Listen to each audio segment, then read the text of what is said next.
ఇన్ని దుర్మార్గాలు చేసి ఇంత దోపిడీకి పాల్పడి 1,00,000 కోట్లు కొల్లగొట్టి 1,000 ఎకరాల భూములను ఆక్రమించి ఇవాళ గోదావరి బంకంచెర్ల రేవంత్ రెడ్డి వచ్చి మొదలుపెట్టి చంద్రబాబు నాయుడుకు నీళ్లు ఇస్తున్నాడని దుర్మార్గమైన మాటలు మాట్లాడుతున్నాడు.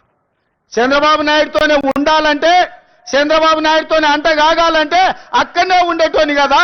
ఈ రాజీవ్ గాంధీ ఆశీర్వాదం తీసుకొని ఇక్కడెందుకు ఉండేటోని చంద్రశేఖర్ రావు? ఆనాడు సోనియమ్మ నమ్మించి కాళ్ళకు దండం పెట్టి కడుపులో తలకాయ పెట్టి నీతో చేరతాని అబద్ధాలు చెప్పి నట్టేట్లో ముంచి నడి బజార్లో మోసం చేసిన చరిత్ర నీదైతే తెలంగాణ ఇచ్చిన సోనియమ్మకు అండగా నిలబడాలి. ఆమె బిడ్డగా ఈ తెలంగాణలో ప్రజా ప్రభుత్వాన్ని తేవాలి అని చంద్రబాబు నాయుడును కాదనుకొని ఇవాళ కాంగ్రెస్ పార్టీలో చేరి ప్రజా ప్రభుత్వం రావడానికి మీ అందరితో కలిసి కదం కదం కలిపిన మిత్రులారా, ఇవాళ నేను అడుగుతున్న సూటిగా చంద్రశేఖర్ రావును, నిజంగా నీకు ధైర్యం ఉంటే, నీలో నీతి నిజాయితీ ఉంటే, చిత్తశుద్ధి ఉంటే గోదావరి బంకంచెర్ల గోదావరి నది జలాల మీద శాసనసభలో చర్చ పెడదాం.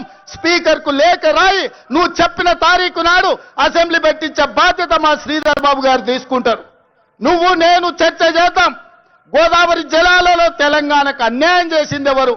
ప్రాణహిత చేవళ్లను తరలించే 1,00,000 కోట్లు దోసుకున్నది ఎవడు?